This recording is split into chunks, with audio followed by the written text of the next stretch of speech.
The nonprofit organization we worked with was the Scott Key Center in Frederick, Maryland, where they provide employment opportunities for adults with developmental disabilities.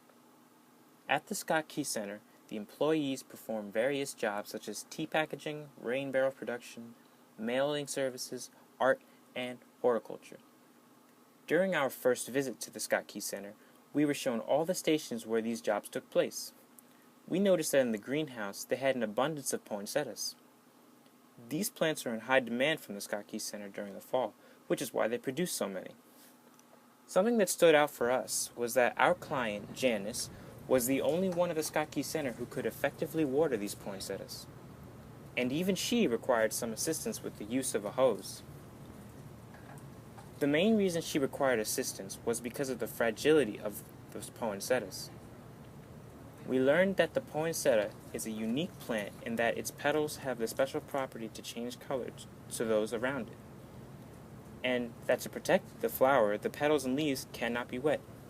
Thus, we saw a problem that needed fixing, because a plant in such high demand during the fall could open up job opportunities for many workers at the Scott Key Center, not just Janice alone. The hardest thing for Janice to do was to find the pot through all the foliage without wetting the plants. So for our device, we had focused on making a device that acted as a funnel. We had it staked down into the soil by a nail through a PVC pipe. At the ends of the PVC pipe, to avoid overflow and maximize the surface area at which the water hits the soil, there is a hole on each side of the pipe. We attempted to have this design with many types of funnels.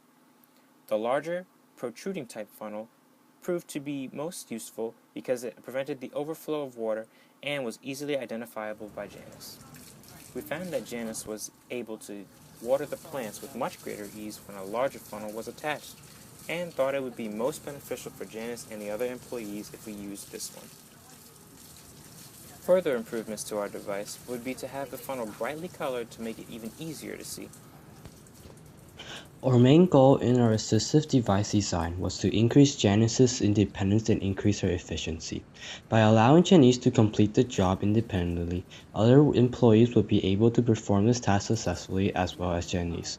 When considering possible designs, we wanted to consider many possibilities but focused on allowing the workers to become more independent.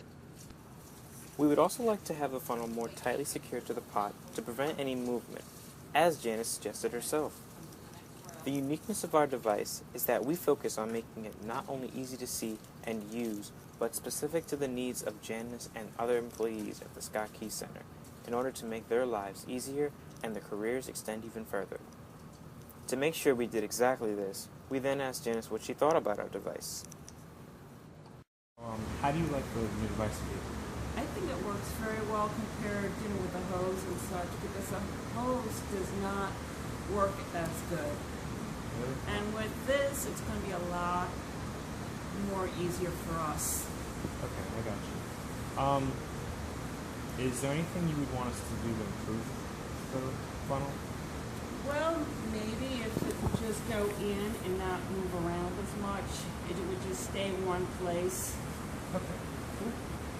But they work very, very well. I have no complaints whatsoever. Do you think it's easier than the other Yes. way? Okay. Yeah, Cool. because the other way around was a lot harder because Tammy would take one off and then do that one and then put it back and then we would have to go back there. But with these, it would be a lot easier. Cool. All year round for poinsettias or whatever else we have. All right. Thank you so much. Overall, Janice was very satisfied with the device and was pleased with how much easier it made her job because she could now do it by herself. With this result, we hope to see our device assisting not only Janice but other employees at the Scott Key Center.